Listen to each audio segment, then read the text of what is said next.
ایک شخص نے حضور صلی اللہ علیہ وسلم سے پوچھا کون سا اسلام بہتر ہے؟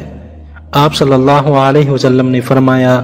غریبوں کو کھانا کھلانا اور لوگوں کو سلام کرنا، خواہ آپ ان کو پہچانتے ہوں یا نہ پہچانتے ہوں۔ غریبوں کو کھانا کھلانا اور ہر مسلمان کو سلام کرنا بہترین اسلامی عمل ہے۔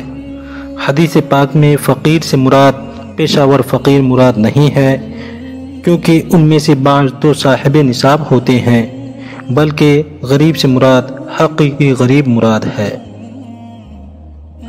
نبی صلی اللہ علیہ وسلم نے فرمایا اس ذات کی قسم جس کے قبضے میں میری جان ہے، تم میں سے کوئی مومن نہیں ہو سکتا جب تک میں اس کے نزدیک اس کے ماں باپ اور اس کے اولاد سے زیادہ محبوب نہ ہو جاؤں۔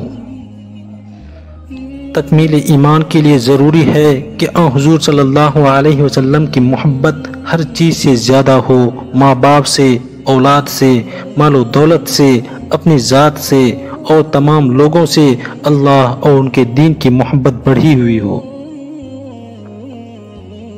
نبی صلی اللہ علیہ وسلم نے فرمایا 3 باتیں جس شخص میں ہو وہ ایمان کا مزہ پاتا ہے، اللہ اور اس کے رسول کی محبت اس میں تمام ما سوا سے زیادہ ہو، اور یہ بات ہو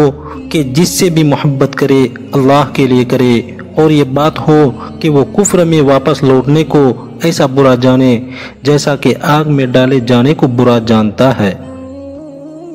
اس حدیث کا مطلب یہ ہے کہ ایمان کی حلاوت اسی آدمی کو محسوس ہوتی ہے جو اللہ و رسول کی محبت میں ایسا سرشار ہو کہ ہر چیز سے زیادہ اس کو اللہ و رسول سے محبت ہو، اور اس محبت کا اس کے دل پر ایسا قبضہ ہو کہ اگر وہ کسی اور سے بھی محبت کرے تو اللہ ہی کے لیے کرے، اور دین اسلام اس کو اتنا پیارا ہو کہ اس کے چھوڑنے کا خیال اس کے لیے آگ میں گرنے کی تکلیف کے برابر ہو۔